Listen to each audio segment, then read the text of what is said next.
A strong earthquake has shaken a mountainous region in Tibet, killing at least 95 people and injuring 130 others. The Ministry of Emergency Management says 1,500 fire and rescue workers have been deployed to search for people in the rubble. The U.S. Geological Survey says the magnitude 7.1 earthquake's epicenter was about 75 kilometers northeast of Mount Everest, which straddles the border. The quake also shook buildings in neighboring Nepal, Bhutan, and India.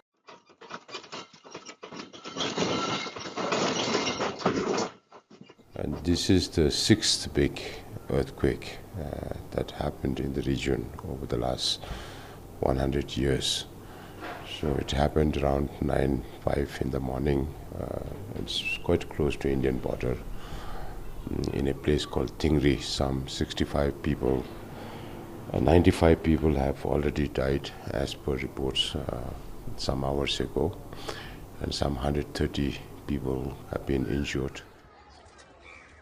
म त सुतिरहेको थिएँ अनि खाट किन हल्लाउँछ भनेर म त बच्चाले खाट हल्ला भनेर घचाएछ किन हल्लाउँछ भन्दै कराउँदै सुतिरहेको आएर खाटको हल्लिएछ पछि त अनि झ्याल पनि यसो हेर्छु झ्याल नि हल्लिन्छ अनि भूकम्प आएछ भनेर बच्चालाई चिच्चाएर कराएर तल आइ डराले अहिले दिमाग कस्तो भइरहेको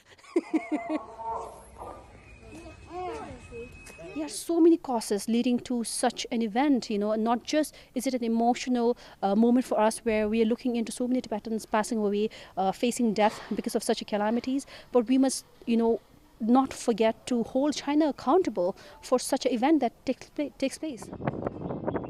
To build the biggest dam in such an area is a great venture, and these earthquakes are not only giving an alarm clock to the world, especially to the South Asian nations who will be impacted by the damage of the biggest dam on the plateau of the world.